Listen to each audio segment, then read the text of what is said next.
À 71 ans, je pensais avoir tout compris de la vie. Une femme avec qui j'ai passé plus de 40 ans, un meilleur ami que je considérais comme un frère, une vie simple, stable, normale. Mais ce soir-là, tout a basculé. On s'est disputé, rien d'inhabituel. Une de ces disputes idiotes qui arrivent après tant d'années. Mais quelque chose était différent, dans son regard, dans sa façon de parler. Elle a dit une phrase, une seule, et à ce moment-là, j'ai senti que quelque chose n'allait pas. Je n'aurais jamais dû chercher plus loin, parce que quelques heures plus tard, j'ai trouvé quelque chose que je n'étais pas censé voir. Un détail, puis un autre. Et soudain, tout a commencé à s'assembler. Mon cœur s'est arrêté, ma femme et mon meilleur ami. Ce n'était pas une erreur, ce n'était pas récent, ça durait depuis des années. Et le pire, ce n'est pas la trahison, c'est de comprendre qu'ils m'ont regardé dans les yeux, pendant tout ce temps, en me mentant. Donc, comment tout a commencé? À 71 ans, je ne suis pas un homme qui cherche des histoires. Ma vie était déjà écrite, stable, presque figée dans le temps. Chaque matin ressemblait au précédent. Je me réveillais à la même heure, je préparais le café et j'attendais qu'elle descende les escaliers, comme elle le faisait depuis des décennies. Ma femme. On a partagé plus de 40 ans ensemble. 40 ans, c'est une vie entière. C'est des souvenirs, des disputes, des réconciliations, des silences aussi, mais surtout une habitude profonde. Une confiance qui ne se questionne même plus. Je pensais la connaître parfaitement. Et puis il y avait lui, mon meilleur ami. Je l'ai connu quand j'étais encore jeune. On a traversé tellement de choses ensemble que je ne pourrais même pas toutes les raconter. Il était là à mon mariage. Il était là à la naissance de mes enfants. Il était toujours là. Je n'ai jamais douté de lui. Pas une seule seconde. Avec les années, nos vies sont devenues entremêlées. Il passait souvent à la maison, parfois sans prévenir. Il s'asseyait à notre table, riait avec nous, partageait nos repas comme un membre de la famille. Et c'est exactement comme ça que je le voyais, comme un frère. Rien ne semblait étrange à l'époque. Rien ne semblait déplacé. Ma femme riait à ses blagues, peut-être un peu plus que moi. Mais après tout, c'était normal. Ils se connaissaient depuis longtemps aussi. On formait une sorte de trio solide, construit avec les années. Du moins, c'est ce que je croyais. Si je repense aujourd'hui à certains moments, il y avait peut-être des signes, des regards un peu trop longs, des silences étranges quand j'entrais dans une pièce, des conversations qui s'arrêtaient brusquement, mais sur le moment, je n'y voyais rien. Parce que quand on fait confiance, on ne cherche pas à voir. On accepte, on explique. On ignore, les années ont passé comme ça, calmes, prévisibles, presque rassurantes. Je n'avais aucune raison de douter, aucune raison de poser des questions, aucune raison de penser que, derrière cette normalité, quelque chose pouvait exister, quelque chose de caché, quelque chose de silencieux, quelque chose qui grandissait, sans que je m'en rende compte. Et pourtant, tout était déjà là, depuis le début. Je vivais au milieu de cette vérité, sans jamais la voir. Jusqu'à ce jour, cette dispute, ce moment précis où tout a commencé à se fissurer. Parce que parfois, il ne faut qu'une seule phrase, un seul regard, pour que toute une vie commence à s'écrouler. Et puis, il y a eu cette dispute. Au début, rien ne laissait penser que ce jour serait différent des autres. C'était une soirée ordinaire. Le genre de soirée qu'on a vécu des centaines de fois, la télévision allumée en fond, une conversation banale, presque mécanique. On parlait sans vraiment s'écouter, comme deux personnes qui se connaissent trop bien pour encore faire des efforts. Je me souviens que j'ai fait une remarque, quelque chose de simple, presque insignifiant. Je lui ai demandé pourquoi il était encore passé l'après-midi, sans me prévenir. Mon meilleur ami. D'habitude, ça ne me dérangeait pas. Au contraire. Mais ce jour-là, je ne sais pas pourquoi, Ça m'a échappé. Peut-être le ton, peut-être la fatigue, peut-être quelque chose en moi qui avait déjà commencé à sentir, sans comprendre. Elle s'est figée, juste une seconde, mais je l'ai vue. Son regard a changé. Pas beaucoup, mais assez pour me déranger. Comme si, derrière ses yeux, quelque chose s'était refermé brusquement. Puis elle a répondu. Trop vite, trop sèchement. Elle m'a dit que j'exagérais, que je voyais le mal partout, que c'était normal qu'il passe, qu'il avait toujours fait ça. Et elle avait raison. C'était normal. Alors pourquoi cette réaction? Je n'ai pas compris sur le moment, mais quelque chose en moi s'est crispé. La discussion a commencé à monter. Rien de violent, rien d'extraordinaire, mais différent. Parce qu'elle n'écoutait pas, elle se défendait, comme si je l'accusais de quelque chose que moi-même, je n'avais même pas formulé. Sa voix a changé, plus tendue, plus nerveuse. Et puis, elle a dit une phrase que je n'oublierai jamais. Tu n'as jamais vraiment compris certaines choses, et tu ne les comprendras jamais. Le silence est tombé. Je l'ai regardée, sans savoir quoi répondre. Comprendre quoi? De quoi parlait-elle? Ce n'était plus une simple dispute. Il y avait autre chose. Quelque chose de plus profond, de plus ancien. J'ai essayé de poser une question, mais elle m'a coupé. Elle s'est levée brusquement, trop brusquement. Elle a quitté la pièce, sans se retourner. Et c'est là que j'ai ressenti quelque chose pour la première fois. Pas de la colère, pas de la tristesse. Non, du doute. Un doute froid, silencieux, qui s'installe sans prévenir. Je suis resté assis, seul, devant cette télévision que je n'écoutais plus. Les images défilaient, mais dans ma tête, tout s'était arrêté. Sa réaction, son regard, cette phrase, tout tournait en boucle. Et plus j'y pensais, plus quelque chose ne collait pas. Ce n'était pas une réaction normale. Ce n'était pas elle, ou peut-être que si. Peut-être que c'était une partie d'elle que je n'avais jamais vue, que je n'avais jamais voulu voir. Ce soir-là, quelque chose s'est brisé. Pas complètement, pas encore, mais une fissure était apparue, fine, presque invisible, mais suffisante pour laisser passer une idée que je n'avais jamais eue en 40 ans. Et si je ne savais pas vraiment avec qui je vivais? Cette nuit-là, je n'ai presque pas dormi. Je suis resté allongé, les yeux ouverts, à fixer le plafond comme si j'attendais une réponse qui ne venait pas. Sa phrase tournait en boucle dans ma tête. Tu n'as jamais vraiment compris. Compris quoi? Plus j'y pensais, plus ce n'était plus seulement une dispute. C'était comme si quelque chose m'avait échappé pendant des années. Et pour la première fois, j'ai commencé à repenser au passé. Pas aux grands moments, aux détails, ces petits instants que l'on oublie, parce qu'ils semblent sans importance. Je me suis souvenu de certaines soirées où il était là, assis avec nous, de la façon dont elle le regardait. Sur le moment, c'était rien. Aujourd'hui, ça ne l'était plus. Je me suis souvenu des fois où il restait seul dans la cuisine pendant que j'étais dans le salon. Des rires étouffés, des silences quand j'arrivais. À l'époque, je pensais simplement qu'il parlait, qu'il s'entendait bien. C'était normal. C'était mon meilleur ami. C'était ma femme. Pourquoi aurais-je douté? Mais maintenant, chaque souvenir changeait de forme, comme si on m'avait donné une nouvelle version de ma propre vie. Je revoyais certaines scènes et je ne les reconnaissais plus. Je me suis levé en pleine nuit. La maison était silencieuse. Elle dormait déjà, comme si rien ne s'était passé, comme si cette phrase, cette tension, n'avait jamais existé. Je suis resté debout dans le couloir, à regarder la porte de notre chambre. Et pour la première fois depuis 40 ans, j'ai hésité à entrer. Quelque chose en moi me disait que si je franchissais cette porte, je ne verrais plus jamais les choses de la même manière. Mais je suis quand même entré. Je me suis allongé à côté d'elle et je l'ai regardée.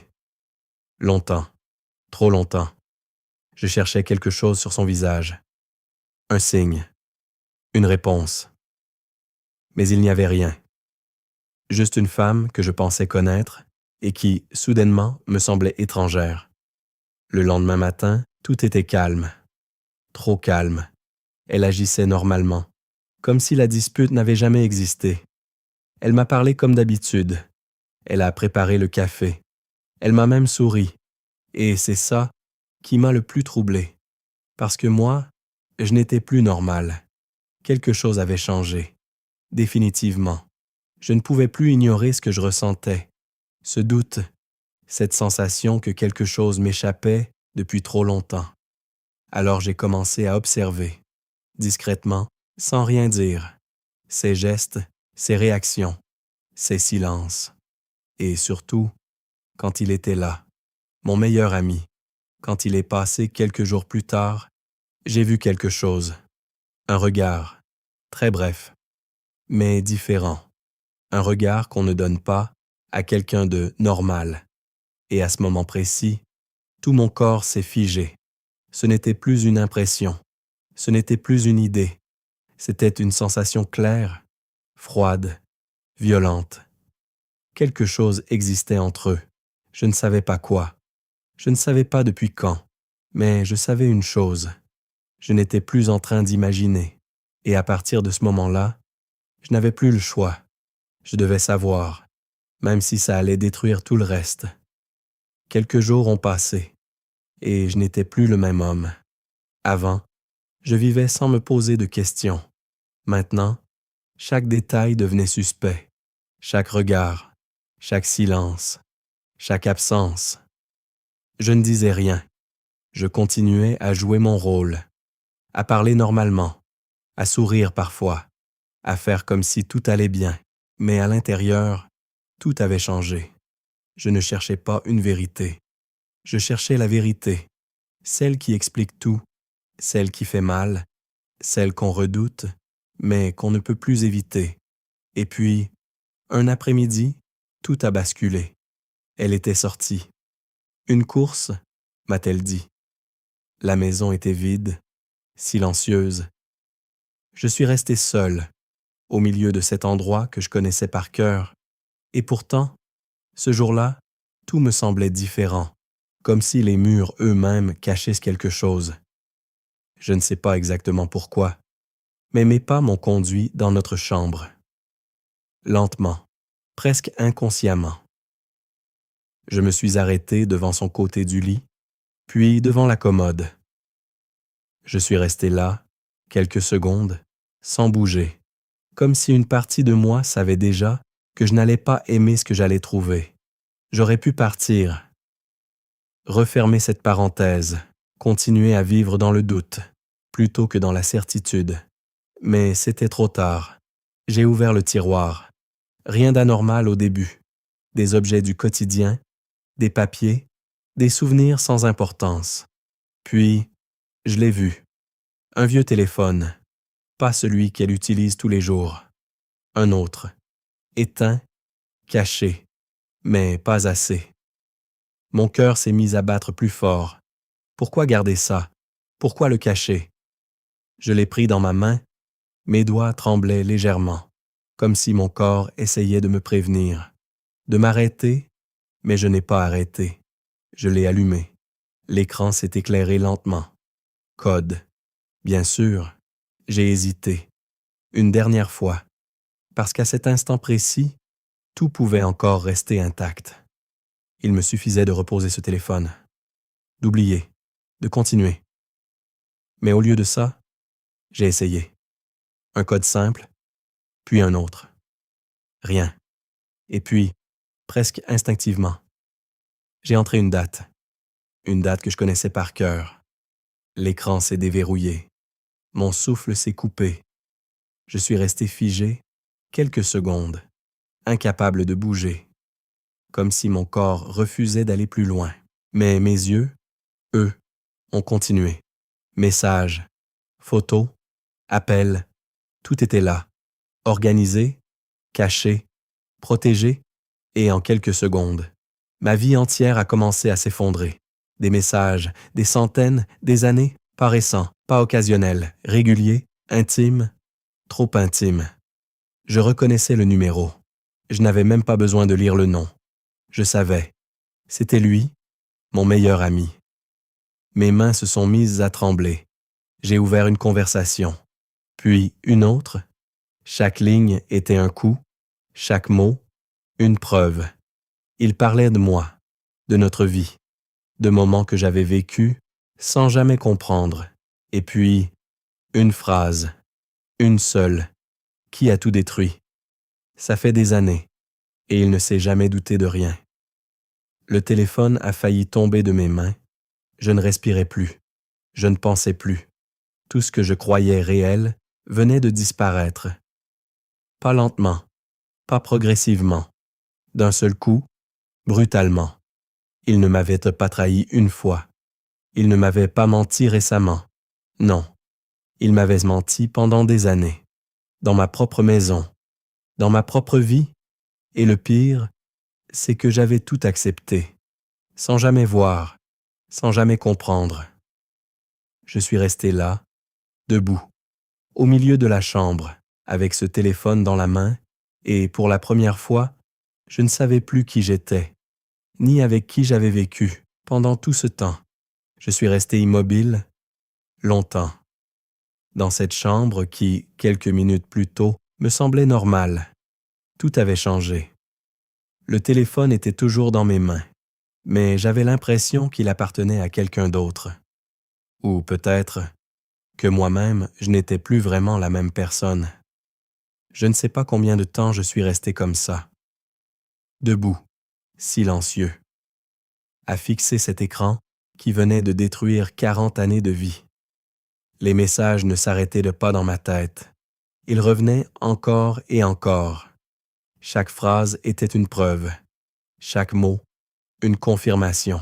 Et surtout cette idée, insupportable. Ce n'était pas une erreur. Ce n'était pas un moment de faiblesse.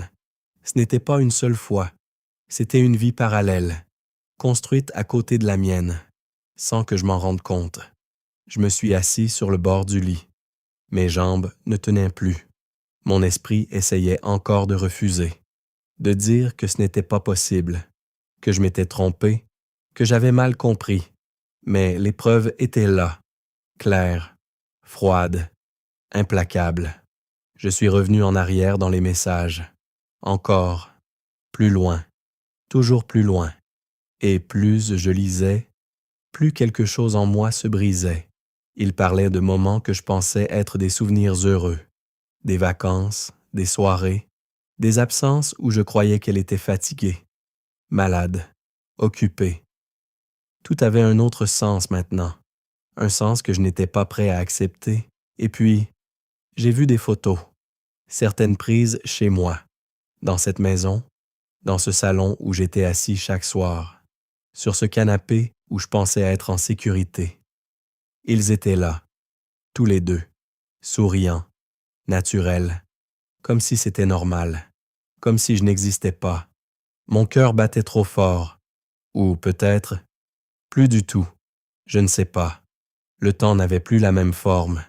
Tout était flou, instable, comme si la réalité elle-même hésitait. J'ai posé le téléphone, puis je l'ai repris, encore, comme si une partie de moi espérait que tout disparaisse si je clignais des yeux. Mais rien ne disparaissait. Tout était réel, trop réel. Je me suis levé. J'ai marché dans la maison, sans but, le salon, la cuisine, le couloir. Chaque pièce avait une autre signification maintenant. Chaque objet semblait cacher quelque chose. Chaque souvenir était contaminé. Je me suis arrêté devant une photo accrochée au mur. Nous trois. Moi, ma femme, lui. Je me souvenais du jour. Je me souvenais du sourire. Je me souvenais de la lumière. Mais maintenant, je voyais autre chose. Je voyais ce que je n'avais jamais vu, ou ce que je n'avais jamais voulu voir. Une vérité cachée derrière des années de mensonges. Je me suis assis à nouveau. Mes mains étaient froides, mes pensées désordonnées, et une seule question revenait sans cesse. Depuis quand? Depuis combien de temps tout cela durait-il? 1 an? 10 ans? 20 ou depuis le début?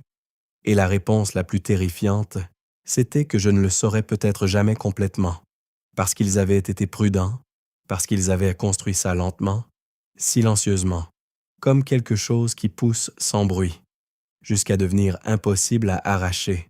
Je sentais quelque chose de nouveau en moi, pas seulement de la douleur, pas seulement de la colère, mais une forme de vide, un vide profond, comme si tout ce qui me définissait avait été retiré. Il ne restait plus que des fragments, des morceaux de souvenirs qui ne tenaient de plus ensemble. Et dans ce silence total, une seule certitude s'imposait. Je ne pouvais plus faire semblant. Je ne pouvais plus vivre dans l'ignorance. Je devais leur faire face, regarder la vérité en face, même si cela signifiait perdre tout le reste, même si cela signifiait que ma vie d'avant n'existait déjà plus. Ce jour-là, j'ai compris que je ne pouvais plus reculer. Tout ce que j'avais découvert la veille continuait de résonner dans ma tête comme une douleur constante, impossible à éteindre. Je n'avais presque pas dormi. Je n'avais presque pas parlé. Je n'étais plus vraiment dans ma vie, mais à côté d'elle. Le matin, elle s'était levée comme si rien ne s'était passé, comme si le monde n'avait pas basculé, comme si je n'avais rien découvert. Elle avait préparé le café. Elle avait souri. Ce même sourire que je connaissais depuis des années. Mais maintenant, ce sourire me faisait mal. Parce que je savais qu'il ne disait pas toute la vérité, ou peut-être qu'il ne disait plus rien du tout. Je l'ai regardé longtemps, trop longtemps. Elle a fini par me demander si quelque chose n'allait pas, et j'ai répondu que non. J'ai menti. Moi aussi, parce que je n'étais pas prêt. Pas encore. Mais à l'intérieur, quelque chose se préparait. Une décision. Inévitable. Les heures ont passé lentement. Chaque minute était lourde. Chaque silence était plein de sens. Et puis, il est venu. Mon meilleur ami. Comme toujours. Sans méfiance, sans savoir. Il est entré dans la maison comme il l'avait fait des centaines de fois, avec ce naturel qui me paraissait maintenant insupportable. Il a souri. Il m'a salué. Il a parlé comme si tout était normal, comme si rien n'avait changé. Mais pour moi, tout avait changé. Je le regardais différemment. Pas comme un ami, pas comme un frère, mais comme quelqu'un que je ne reconnaissais plus, ou peut-être que je n'avais jamais vraiment connu. Ma femme était dans la cuisine. Je les voyais tous les deux dans la même pièce, comme toujours, comme d'habitude. Mais aujourd'hui, c'était différent. Aujourd'hui, je voyais ce que je n'avais jamais vu.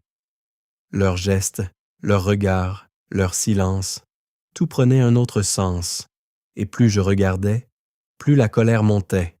Pas une explosion immédiate, non, une montée lente, inévitable, comme une pression qu'on ne peut plus contenir.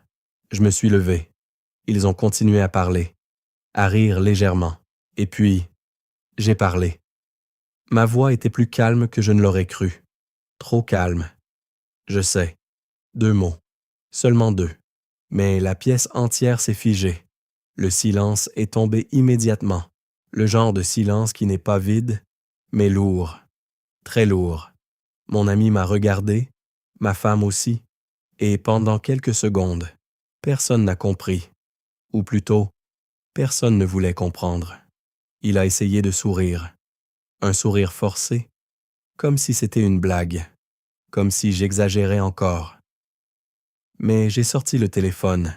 Je l'ai posé sur la table, sans dire un mot. L'écran était allumé. Les messages étaient visibles. Pas besoin d'expliquer, pas besoin de parler. Leur visage a changé. Instantanément, le sourire a disparu. Le masque aussi. Ma femme s'est figée. Mon ami a baissé les yeux. Et à ce moment précis, j'ai compris. Tout. Pas seulement ce qu'ils avaient si fait, mais aussi depuis combien de temps. Et surtout, le silence dans lequel ils m'avaient laissé vivre. Ma femme a essayé de parler. Sa voix tremblait. Elle a commencé par dire mon nom, puis elle s'est arrêtée. comme si les mots refusaient de sortir. Mon ami, lui, est resté silencieux plus longtemps. Puis il a soufflé quelque chose. Une excuse. Faible, vide, trop tardive. Je ne les écoutais plus vraiment. Parce qu'à cet instant, je ne cherchais plus des explications. Je cherchais seulement à comprendre comment j'avais pu ne rien voir. Comment deux personnes que j'aimais avaient-tu construire une double vie juste à côté de la mienne, sans que je m'en rende compte. Le silence est redevenu lourd, épais, presque insupportable. Et puis, ma femme a craqué. Elle a commencé à pleurer. Pas un cri, pas une scène, juste des larmes, silencieuses, fatiguées. Mais ces larmes ne changeaient rien. Elles arrivaient trop tard, beaucoup trop tard. Mon ami a fait un pas en arrière, comme s'il voulait disparaître, comme s'il comprenait enfin que tout était terminé. Mais moi, je ne bougeais pas. Je les regardais tous les deux. Et pour la première fois, je ne ressentais plus de doute, seulement une certitude froide. Tout était réel, tout était fini. Et ma vie, telle que je la connaissais, venait de disparaître sous mes yeux. Je ne saurais même pas dire à quel moment précis, le silence qui s'était installé dans cette pièce est devenu quelque chose de presque vivant, quelque chose de lourd et d'écrasant qui semblait occuper tout l'espace entre nous trois. Parce qu'après que j'ai posé ce téléphone sur la table et que les premiers messages soient devenus visibles à leurs yeux, il n'y avait plus vraiment eu de discussion possible, plus de mouvement naturel, plus de continuité normale dans les gestes ou dans les regards, seulement cette suspension étrange du temps où chacun semblait attendre que quelqu'un d'autre fasse quelque chose qui ne venait pas. Ma femme avait essayé de parler, plusieurs fois même en commençant des phrases qu'elle n'arrivait jamais à terminer, comme si les mots eux-mêmes refusaient de sortir correctement. Et mon ami, celui que j'avais toujours considéré comme une présence constante et presque familiale dans ma vie, restait légèrement en retrait, sans oser ni avancer ni fuir, comme s'il comprenait enfin que tout ce qu'il pouvait dire maintenant serait inutile face à ce qui venait d'être exposé. Et moi, au milieu de tout cela, je me retrouvais dans un état étrange où je ne ressentais plus vraiment la colère telle qu'on l'imagine habituellement, mais plutôt une forme de lucidité froide et presque détachée qui me permettait de tout observer sans être capable d'intervenir émotionnellement. Je les regardais donc tous les deux, non pas comme des personnes avec qui j'avais partagé des années de ma vie, mais comme deux étrangers que je découvrais pour la première fois dans une situation qui me révélait leur véritable nature. Et plus les secondes passaient, plus je comprenais que ce qui me faisait le plus mal n'était même pas ce qu'ils avaient fait en soi, ni même l'ampleur des années perdues derrière mon dos, mais plutôt le fait que tout cela avait pu exister à côté de moi sans que je ne voie absolument rien, sans que je ne sente rien de concret, comme si ma propre vie avait été construite sur une perception totalement faussée de la réalité. Elle s'est approchée une nouvelle fois, lentement, presque hésitante, comme quelqu'un qui marche sur un sol fragile sans savoir s'il va se briser sous ses pas. Et elle a prononcé mon nom d'une voix que je reconnaissais à peine, tant elle semblait différente de celle que j'avais entendue pendant 40 ans. Mais je n'ai pas répondu immédiatement, parce qu'il n'y avait rien dans ce nom qui pouvait encore provoquer une réaction en moi. Et quand elle a finalement commencé à parler de regrets, d'erreurs, de peur et de perte, je n'ai pas pu m'empêcher de ressentir que ces mots arrivaient trop tard, non pas parce qu'ils étaient faux, mais parce qu'ils n'avaient plus aucune prise sur la réalité que j'avais sous les yeux.